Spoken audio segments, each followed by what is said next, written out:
Ladies and gentlemen, welcome to the Beautifully Broken podcast. Today we are joined by Nicole Bell, author of What Lurks in the Woods: Struggle and Hope in the Midst of Chronic Illness. In this story, Nicole recounts her late husband's struggle with Lyme disease and Alzheimer's. This is a podcast you can't miss. Please sit down with a loved one.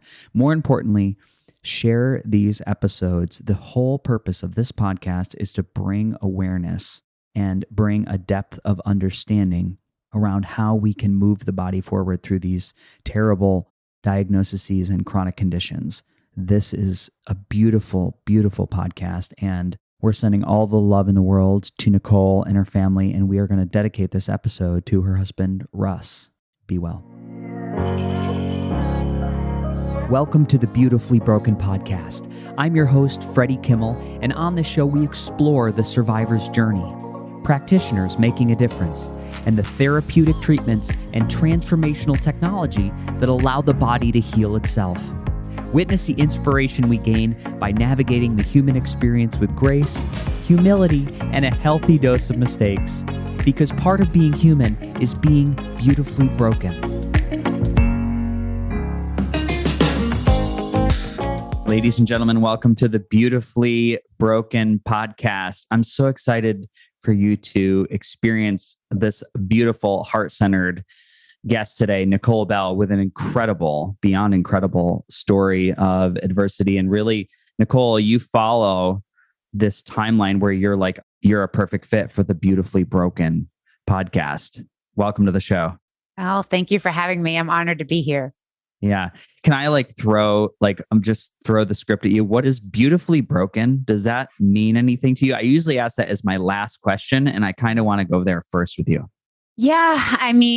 I think that when you go through a really difficult experience, right, you can focus on the negatives, the why me's, what happened. But I think the beautifully broken echoes with me because as much as my experience and our journey has been difficult, I've learned so much because of it and grown as a person and as a family. And so harnessing that and making the most of it. And part of that is sharing our story so that others can understand the journey and live differently and have a healthy outcome. So yeah, it resonates with me because no matter how traumatic the experience is, I'm really trying to harness as much of the learning and the growth that we can out of it.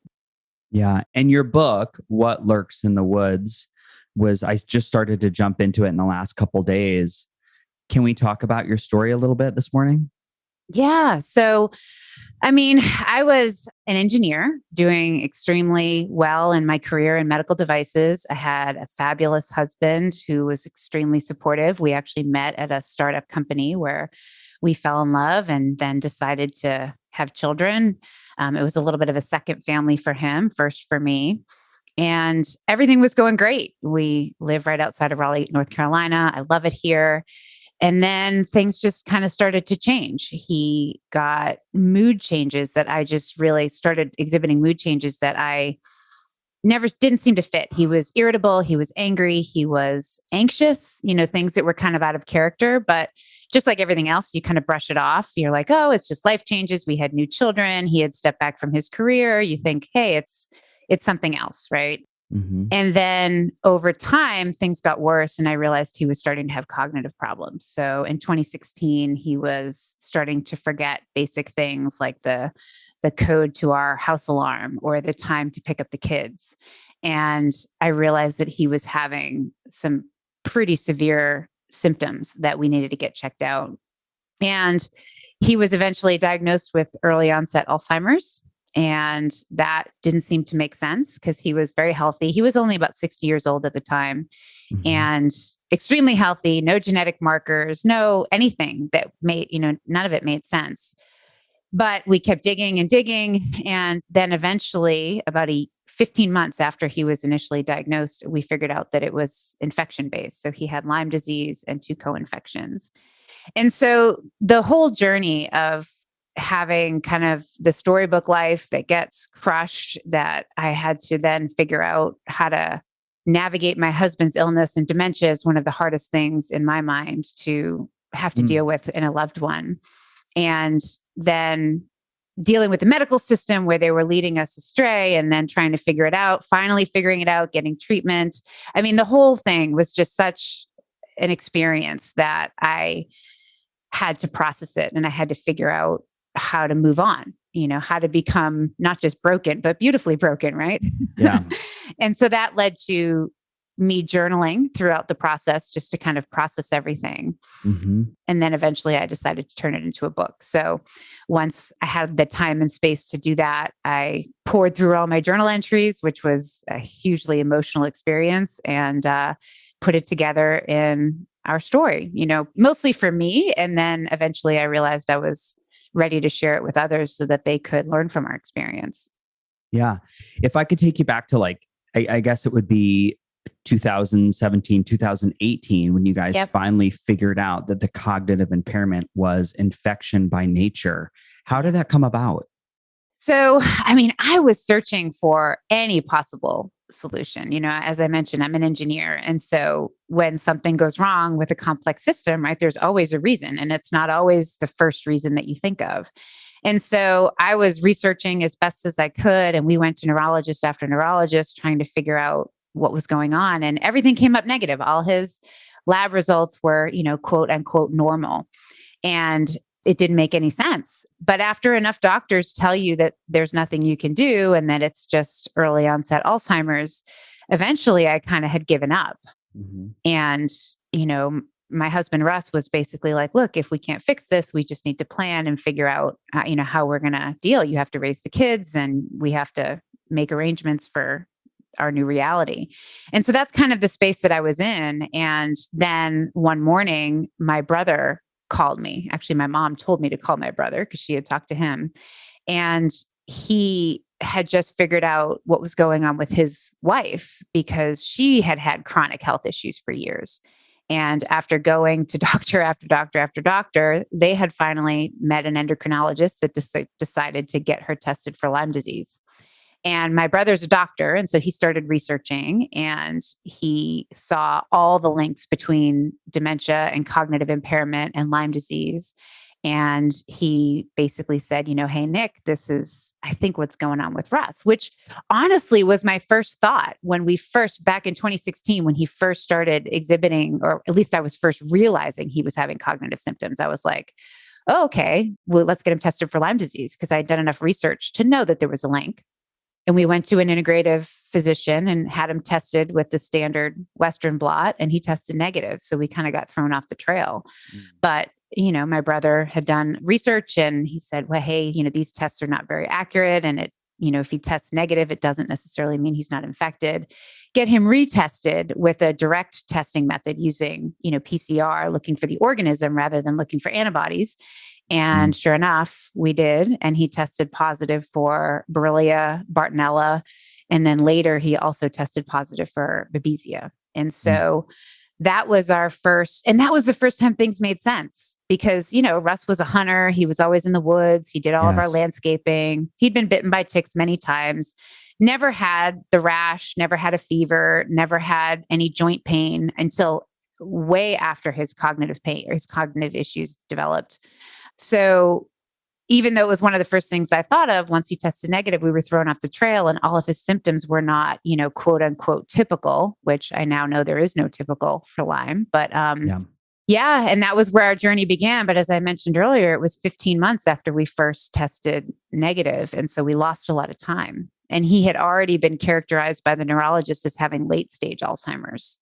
So I was just figuring out something was wrong. And they were already telling me he was in the late stages of his disease, which was really quite a shock, honestly. Yeah. Where did you first look to for treatment for the Lyme? Where was the first door that you opened? Yeah. So we're just based right outside of Raleigh, North Carolina. So I started researching Lyme literate doctors in the area, and all of them kind of pointed to one doctor in Raleigh that we checked out. He was very heavy into antibiotic treatment, which my sister-in-law was doing at the time, and it was working for her. And so we're like, okay, let's go ahead and start getting treated. And I think that was an eye-opening experience because we had at that point had, a year and a half's worth of data of people telling us that his lab work was normal.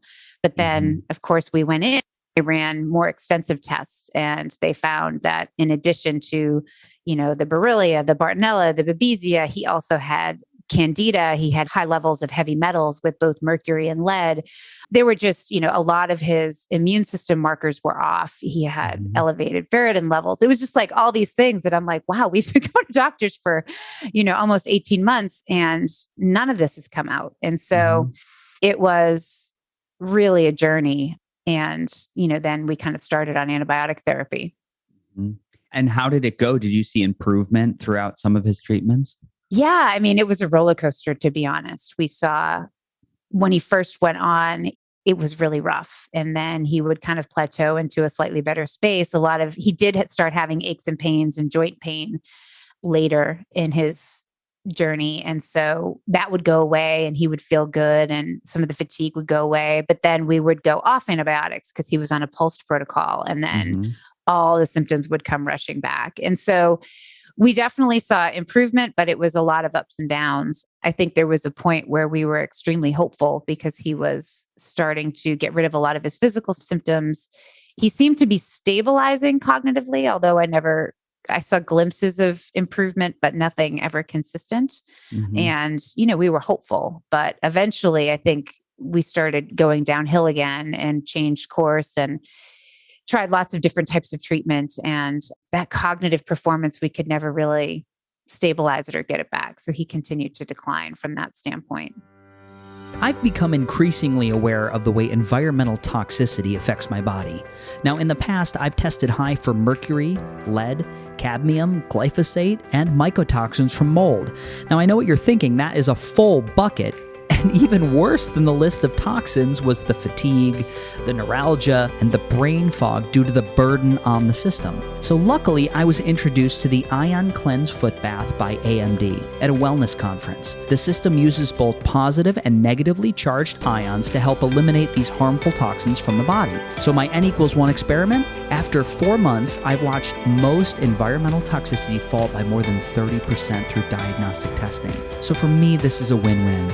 The Ion Cleanse by AMD is a fan favorite of the podcast because it's safe, it's effective, and it's a non-invasive way to cleanse and purify the body. So as a special promotion, Ion Cleanse by AMD is offering a free 15-minute consult where you can explore your personal needs to see if this technology may be the right solution for you and your family. So schedule your free 15-minute phone consult by selecting the link in the show notes, my Instagram at FreddySetGo, or FreddySetGo.com. Friends, this is a heart-centered company. The support team is amazing, and they offer a 60-day, 100% money-back guarantee. That is zero risk for the customer. So if you're ready to purchase, visit www.amajordifference.com and mention the Beautifully Broken podcast as your referral source. Namaste. I know you've mentioned this a couple times, the time of, I know I will often do this in a talk. I'll tell my story and I abridge it in like 3 minutes. But at the end of the day, it was like 15 years of different treatments and surgeries. It's over a decade. And the idea that there's lost time, I'm going to say after like year 2, like I would generally just walk in like projecting my frustration and anger at the establishment that I was working with. How did you guys deal with the frustration? Because I know, but I think maybe for the audience and people who are listening to this, what it's like to be a caretaker and then just to feel like you're the smartest one in the room, which I know I had to deal with that. I had to process that anger because it wasn't serving me after a while. Yeah. No, it's the responsibility sometimes can be crippling, right? Because and I think it's hard. I don't know if it's harder because you can't compare and you can never really know. But when you're caring for someone else, you have all this doubt and you know, is this the right path? Is this what he would really want? Because at one point he stopped being able to make those decisions for himself. And the frustration, like you said, of that lost time, that we went months without really knowing, and all the symptoms that I saw even almost a decade before that we just rationalized away, right? The stories that we tell ourselves. It's like you look with that hindsight and you see, oh my gosh, that panic attack that he had almost 10 years ago, was that our first sign? Like the mood Mm. changes that I've been exhibiting, or he's been exhibiting, and we've been talking about for years and going to therapy for and never getting better. Oh my gosh, those were symptoms, the depression, all of it. And so you question yourself constantly because you're like, you blame yourself. Well, why didn't I see? Why didn't I know? Like, especially when he got diagnosed with late stage Alzheimer's, I'm like, how is this person who's my best friend that I've been living with for the last, decade plus? Hmm. How did I not know? How did I not know? Right. And so all of that guilt and anger and frustration. And then, as you said, like anger with the medical establishment. And why didn't they catch it? We had been asking and probing. So that was one of the reasons I started journaling, to be honest, is I just had these huge unhealthy loops going on in my head that weren't getting me Hmm. anywhere. And I found that I had to get an outlet to get it out of my head. And so it didn't solve the problem, but it definitely made it easier for me to just feel like I had an outlet. And Hmm. then when I go back and I read those entries, it's like a snapshot in time, because I remember telling myself, I'm okay. I'm fine. Everything's okay. I can handle it. And then I go back and Hmm. read my entries and I'm like, oh, girlfriend, you were not okay. Yeah. You were really far from okay, but you can't admit it at the time because you just have to survive. Right. Yeah. So, and then I think, having the time and space to go through it and process it after the fact has been a gift, because a lot of people don't have that opportunity. So the frustration still peaks sometimes, when you see something that, my kids will do something that I wish my husband was there for, or they'll want to do something that I know he would have taught them perfectly and I just can't. So it still comes in waves, but Hmm. you're right. It does stop serving you at some point. Yeah. When you guys were exploring this world of early onset dementia and Lyme, you mentioned we tried everything. Mm. What were some of the things that would be considered outside of the box that maybe you tried, maybe some things that were helpful in your experience? So we did, as I said, we did antibiotics, we did herbals, we did homeopathics, we were doing detox. He was doing chelation treatment for the heavy metals. Hmm. We did, I think, some more of the outside the box treatment where we did stem cell therapies, Hmm. actually from umbilical cords. So from a donor. That actually seemed to be very promising. And every time we did a treatment, I would see a boost in his cognitive behavior and his mood. And so we were very hopeful that that could lead to some of the healing. I think Yeah. antibiotics and herbals, it's like, how do you stop the infection? But then after damage has been done in your brain, it's like, well, how do you heal? And so Yes. that was something that I felt was a potential to help make him improve or not just stabilize, because as he continued to decline, stabilization seemed less and less attractive. Yeah. But the stem cell therapy he really seemed to take to, and that seemed to help.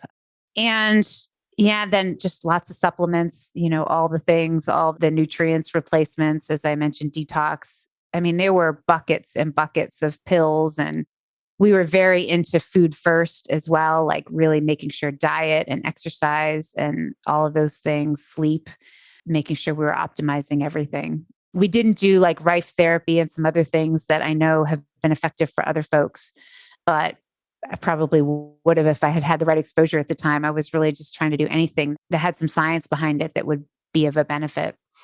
Yeah. How has this experience changed your perception of health and vitality and how the body works? Yeah, I think it's really, I've taken the learning that I've gotten as an engineer. I mean, I worked in surgical robotics, right? So a robot is a pretty complex system. Hmm. And, you realize that the human body is infinitely more complex, right? Because you Hmm. have not only all of the mechanics, but all of the biochemistry and the hormones and everything that layers on top that we're only beginning to understand, particularly the brain. I mean, the brain is the least understood organ in the human body. And Mm. so the complexity of that and understanding, I have the most humble appreciation for, just because Hmm. we really are an amazing system. And I think the other key takeaway is just how broken our medical system is. I mean, Mm. to go in and see a doctor for 15 minutes and expect them to unpack any sort of chronic illness, even a very simple one, is impossible. And so navigating that and dealing with kind of alternative therapies and realizing how much you have to own it and you have to really take the lead on your own care is daunting sometimes, right? Because I'm not a doctor and I have some background in biochemistry and in biomedical engineering and things that make me a little bit more suited than maybe some others, but it's difficult. And that's a challenge, especially when literally it's life or death at stake. And so I've become very passionate about wellness. I unfortunately couldn't save Russ in his journey, but now with me and my children, it's really, how do I proactively monitor my health and my immune system? How do I prioritize the things that are going to keep me strong in terms of exercise and food and the right supplements and so forth? And just trying to be aware of even little changes. I mean, all of the symptoms that I missed along the way with Russ that I rationalized away, I try not to make that same mistake with me. If you have an ache or pain, if you have some anxiety or something, it's like, okay, your body's trying to tell you something. What is it? And what can I do about it? So I think that whole vantage point of, right now I'm 46 years old, right? And there's not that many people that are 46 that don't have some sort of ache or pain that they could complain about. Yeah. And so it's easy to just brush it away. But now I really try and listen to my body a lot more and make sure that I can see any of the signs sooner. Mm-hmm. And I imagine from your food first protocol also plays into your children's eating habits going forward. Yes, absolutely. I mean, I'm trying to get them to eat the rainbow every day. So even right now, my daughter has a rainbow chart and she's tracking all the fruits and vegetables that she eats. And I found my son is extremely sensitive to gluten and dairy. And, that leads to issues with him. And so managing that through diet rather than through medication, right? I mean, I think that if we hadn't made some changes in how we live and how he is, then he'd probably be on some sort of ADHD medication, which I'm thankful that we're able to manage it more naturally. And so the whole experience has definitely opened up my mind and my viewpoint to different ways of handling problems, which I think is a great takeaway from our whole experience. I just want to ask if you're open to it. And I know from exploring your story that it was just in 2022 that your husband passed away. So it's yes. Very recent. Yes, January. In January. My heart goes out to you sincerely. Thank you. Yeah. And the couple interviews I've listened to you do, I think it's incredible. I'm sure he's on your shoulder, smiling, honoring all that you're doing and advocating for this so other families can be more aware. If you're open to it, what was that transition experience like for you and your family? And how are you doing today? Yeah. I mean, it was kind of a double-edged sword, right? In a lot of ways, there was a lot of relief because the last year or so, or more actually, of his life was very difficult. He moved into a resident care facility in May of 2019. And once COVID hit, a lot of the social interaction went away. And so he declined pretty quickly and became, this person who was extremely charming and outgoing and always the life of the party became non-responsive and just completely hunched over, unable to communicate. And that was pretty much how the last year and a half of his journey was. And so that was difficult to watch. And so there was a lot of relief that he was finally at peace because, when he was still him, he was very clear that he didn't want to live his life that way. That was his biggest fear, honestly. And so it made it even more difficult to watch because that wasn't how he wanted to be. So there was some relief, but then at the same time, there was a lot of grief again, because you think that you process it and that you're ready, but I don't think you're ever ready for a loved one to pass, no matter how sick they are, no matter how much of a blessing it is for them to be at peace. It's still difficult. And so I've heard other people say it and I've echoed it because it's so true. Like, especially with someone with dementia, it's kind of like losing them twice. You lose them once right in front of your eyes and, piece by piece, and then you lose them when they finally pass on. And so I think that when he finally passed, the finality of it hit. And then I think we ended up having a service at the end of April, beginning of May, we took some time because, Omicron was crazy and we didn't want to have a celebration right in the middle of that. And we were able to really get a group of people together. And Russ had a very diverse set of friends from all walks of life. And so getting all the same people in the room was really amazing, and to relive who he was, because so much of him changed through the course of the disease, but to listen to all the old stories and remember the person that I married and the person that he could have been. Again, more things swell back about what we've lost. And so it was really just a sea of emotions that kind of came, and you deal with it in waves as it comes. But I know that he would be supportive and telling the story. As much as we were private people, I've kind of gone all out there and shared all the craziness. We're going in a best-selling book. That's just the way it is. Yeah. I mean, it's all of the details are in there because that's what you want people to understand what it's really like. There's no sugarcoating how nasty these diseases are.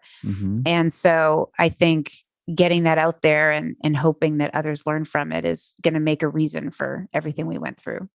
Yeah, 100% it will. When you think about the last few years, I'd be interested to know, where did you go for your joy? In the heaviness of all this, where did that pop into your life? Oh, well, there's a lot of years where there wasn't a lot of joy, honestly. I mean, there wasn't any time for me, which I think that was probably one of my biggest failures, is not prioritizing myself. And I see that in a lot of caregivers that reach out, is that all of a sudden you become secondary in the process because there's just this heavy burden that you're dealing with all the time, that it makes you feel almost guilty for experiencing joy in your own. But as a caregiver, you need to take that time and you need to make sure that you're whole so that you can take care of other people. As I've gotten more on the other side, I've kind of just rekindled things that I've always loved. I've always been athletic, and I like to, get exercise and get out in nature, which that's another thing that has been interesting, getting back out in nature now with a very healthy fear of insects and biting things, and really just trying to reclaim that trauma and saying, okay, I can be back outside in the woods, and I can wear lots of bug spray and still be comfortable, because there really is some PTSD there in terms of every time I see green, I'm like, oh my gosh, am I going to get infected too? But, obviously my children bring a lot of joy. So my son actually turns 12 tomorrow, and my daughter is 8.5. And so watching them grow and thrive is a huge piece. And so reconnecting with friends, just making time for myself, the things that I didn't do very well in the midst of all the chaos, I'm really trying to reclaim and reconnect. Ladies and gentlemen, I had to stop the podcast. I need to tell you about a company that I am loving right now, Upgraded Formulas. They are located right here in Austin, and they provide an HTMA test for at-home use. What's HTMA? It's hair tissue mineral analysis. So from the comfort of my bathroom, I can send away some hair, and I can get a picture or snapshot of my mineral balance in my body. Minerals are the building blocks of life. It is going to tell me how metabolically active I am, how easily I build muscle or burn fat, how I mount an immune response, and how the health of my bones may look in the next 20 to 30 years. This is a service I believe in so much. I've had my mom do it not once, but twice. And she has got information to improve her vitality, her strength, her energy based on this test, don't guess principle. Also, you have to check out their magnesium, which is always something that I use when I travel, and it totally moves my deep sleep scores. Check out Upgraded Formulas and use the code Freddie10, that's Freddie10, all caps, FREDDIE 10, and you'll get a discount in the cart, and you can look at your mineral makeup and make better choices about your wellness going forward. Love ya. I want to just jump back for a second. I think it's another valuable thing for people going through this or witnessing people in their community. When you're a caretaker, when you're dealing with chronic illness, the things you mentioned, searching out Lyme literate doctors and stem cell procedures. I know these things are generally not covered by insurance. Can you talk a little bit about the investment over the course of this illness that your family made? Oh, it's astronomical. Honestly, I've been hesitant to add it all up because I don't want to see what the number is. But I Yeah. think and it's really twofold because there's the cost of treatment, which, as you mentioned, none of it's really covered by insurance. But then just the cost of the decline as well. So resident care is extremely expensive. And Russ was there for 2.5 years. And so between that, the medical treatment, and then also just lost income, Hmm. Russ wasn't working. I stepped away from a very lucrative position. I think the toll that is paid for caregivers is a lot of, uncharted and untracked loss, to our economy and to families individually. And I think that, Hmm. both my husband and I have been successful in our careers. And so I was able to absorb it. And most people can't. Right. It's just so difficult to navigate and then to be dealing with financial issues and hardships at the same time that you're trying to get well, either yourself or for somebody else it's a huge burden. And, I've talked to a lot of people that would like to get different care, but they can't because they can't afford to go outside of the traditional healthcare system. And that's just heartbreaking. It's Yeah. heartbreaking. If you had a magic wand, what do you think the fix could be? I mean, I think that it's about preventative care, right? It's all about catching it Hmm. early, particularly with cognitive illness, because, Hmm. you know, the best analogy that I can liken it to is like a forest fire, right? Especially with dementia. Like once the fire is ravaging, it's really hard to put it out. But if you catch it early, then you can kind of quench a portion of it and you can actually rebuild and you can remap things in your brain. There's lots of research in neuroplasticity and Hmm. rebuilding and therapies that you can actually be well. But if you don't catch it early, and it's not just that, not with just with cognitive illness, but any chronic illness, right? The worse it gets, you're going to get in these loops that are harder to get out of. And so for me, the magic wand is taking healthy people, before they get to be ill. And when you go to the doctor, they're not just checking your blood pressure and your cholesterol and just really basic things. They're actually doing a comprehensive health assessment and looking at your immune system, your metabolic health, your cardiac health, your hormone health, all of the things that are telling you how you're doing as a human being. And then when you see something get off kilter, then you figure out why. Well, it's okay. Your cholesterol's off. We're not just going to Hmm. give you Lipitor. We're going to actually figure out why. And we're going to change your eating habits or your exercise habits or something, some nutritional deficiency or whatever it is. That root cause is critical. And I think that's just missing in medicine. We're really good at acute care, right? You break an arm, we got that covered. You get strep throat, we got you, right?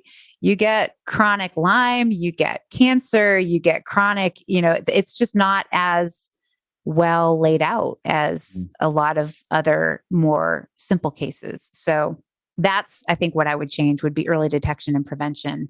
And every time you go to the doctor, you're getting that type of care rather than just kind of a 15-minute pat on the back, honestly. Yeah.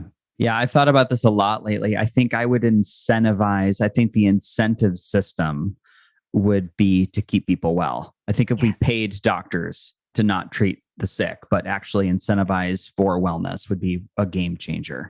Yeah. I think that can be done. There are models of it in other countries that seem to work quite well. Yeah. But the whole system is set up differently because, most insurance carriers don't carry people for long periods of time, right? So they're not Yeah. incentivized for the long term.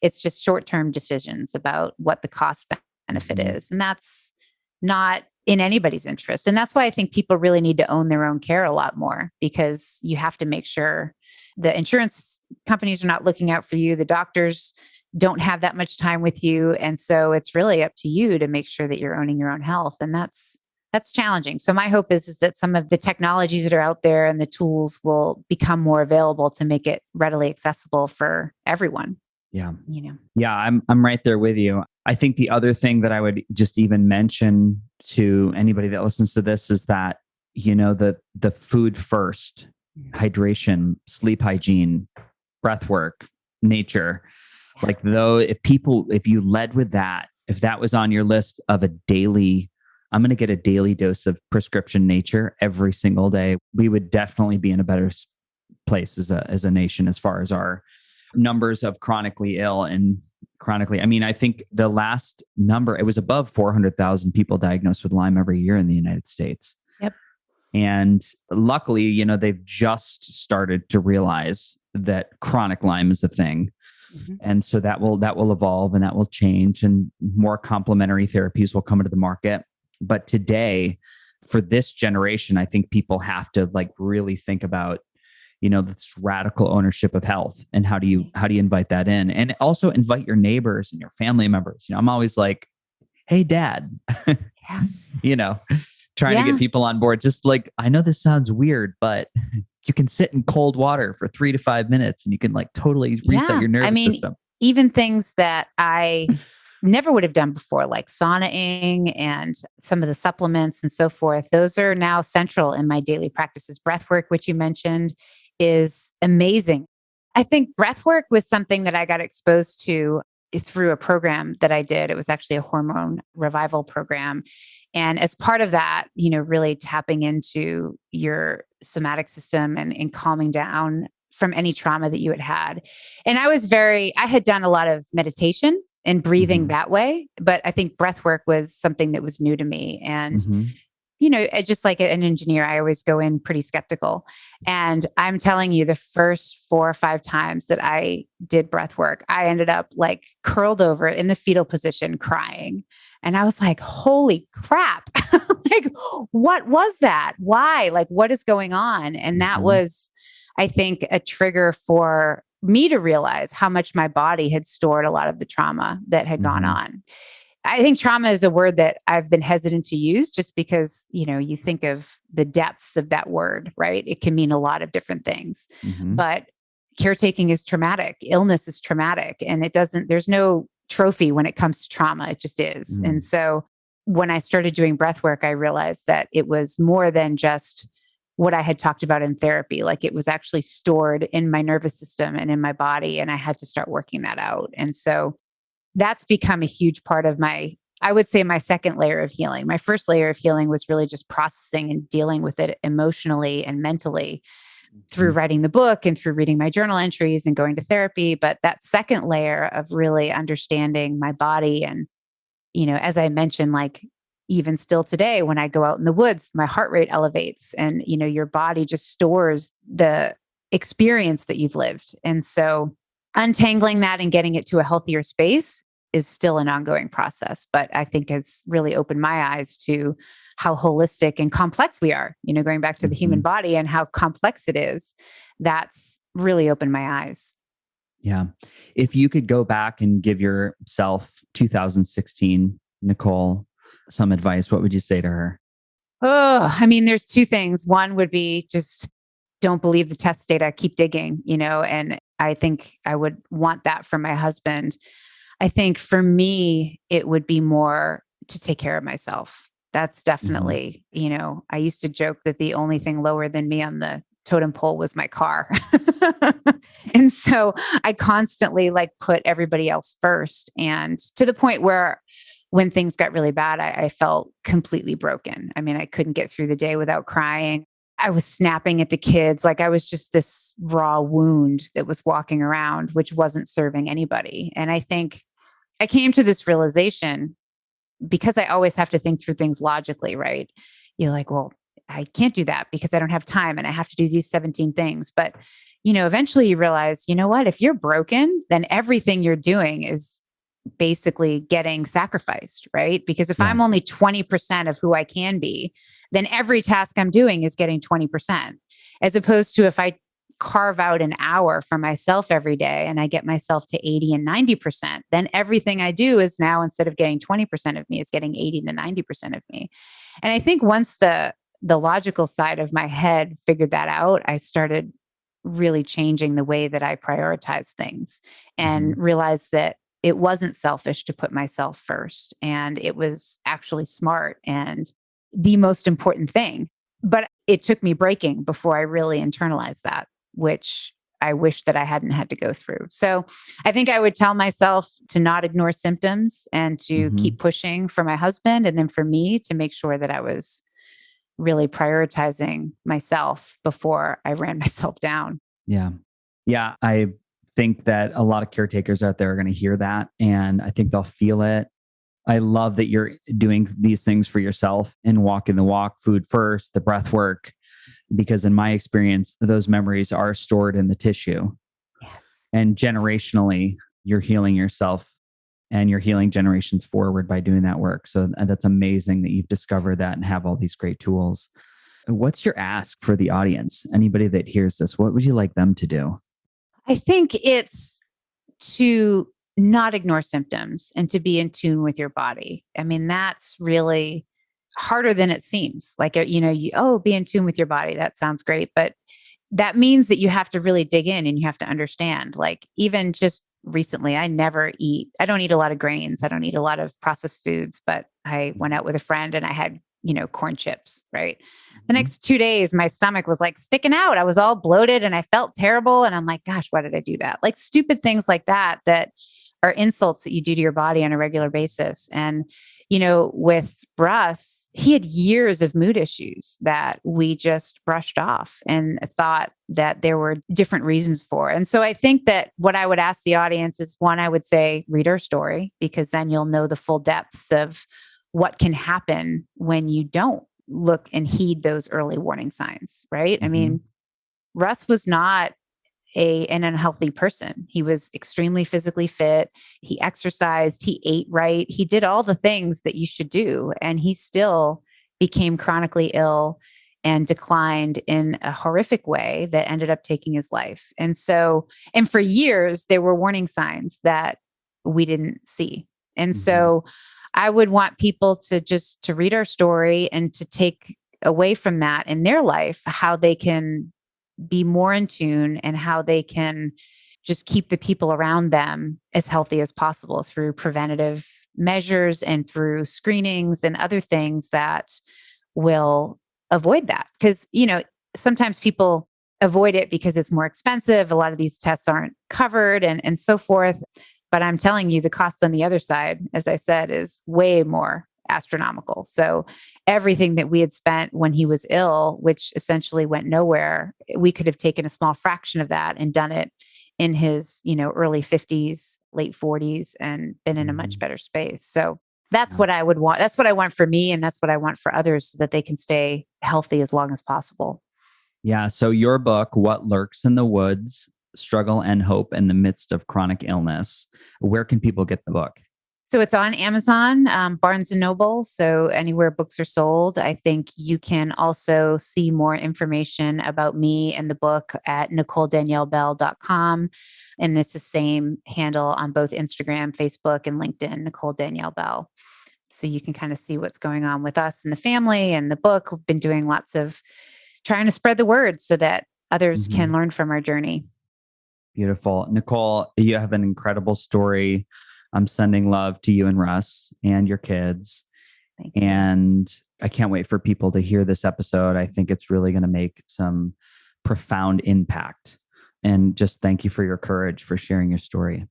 Oh, thank you. And thank you for having me on to help share our journey. And I wish you and everyone a lot of wellness and health in their journey. Yeah. Thank you for being a guest on the Beautifully Broken podcast. Big love. Thank you. Hi, friends. I hope you're loving the show. Let's take a quick break to hear a word from our sponsors. If there's one word that makes me feel really intelligent, it's photobiomodulation, better known as red light therapy. Photobiomodulation has been clinically shown to increase energy, circulation, increase testosterone production and workout recovery, hair growth, even the improvement in the depths of fine lines and wrinkles. You actually don't have a lot of reasons not to incorporate red light therapy into your home. And not all panels are created equal, which is why the panel I recommend to my family and my friends is LightPath LED, for the following reasons. This company continues to evolve their technology, including up to 5 wavelengths in each bulb. They include a 3-year warranty. This is one of the most robust in the industry. And they also have pre-programmed frequencies to add the benefit of pulsed light to the body. And most importantly, after purchase support so you know how to best use your device for your specific needs. Now, what does the evolving science say around pulse light? Pulse light yields benefit to the mitochondrial health, leading to increased production of cellular energy, thus improved outcomes. So say it with me, let's mine the mitochondria. So check out their beautiful new website at LightPath LED and use code BeautifullyBroken, all lowercase, for a discount and checkout. Now let's get back to the show. My friends, you made it to the end of the podcast. Can you believe this is season 4? Wait, don't turn it off yet. Before you go, I have something very important I need to say. There are 2 ways in which we can build this relationship that we've been working on. The first one is to join me on my membership program at buymeacoffee.com/FreddySetGo. You get early access to all the podcasts, bonus episodes, discounted coaching, and free webinars with thought leaders in the wellness and technology industry. The second way to support this guy right here is to go to FreddySetGo.com and download the Beautifully Broken Buyer's Guide. This is my ebook. It's a collection of transformational technology, supplements, and courses that have worked for me, my clients, and my family. These are things that I have found incredibly helpful in my personal healing journey, like the ionic foot bath, or amp coil, or the red light. Most offer significant discounts by clicking the link or using the discount code.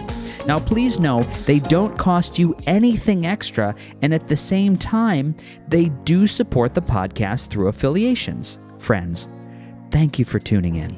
If you enjoyed today's show, head over to Apple Podcasts and leave a review. 5 stars if you loved it, and, well, I guess if you're compelled to listen to this entire thing and leave a 1-star review, I'm going to take that too. If you want to connect with me directly, I spend most of my time on the social media platform known as Instagram at FreddySetGo. Or you can find me at buymeacoffee.com/FreddySetGo or FreddySetGo.com. And lastly, from my vast team of legal internet lawyers, which I pay a lot of money to, the information on this podcast is for educational purposes only. By listening, you agree not to use the information found here as medical advice to treat any medical condition in yourself or others. Always consult your own physician for any medical issues that you may be having. That's all for today. Our closing: the world is changing. We need you at your very best. So take the steps today to always be upgrading. Remember, while life is pain, putting the fractured pieces back together can be a beautiful process. I love you. I'm your host, Freddie Kimmel.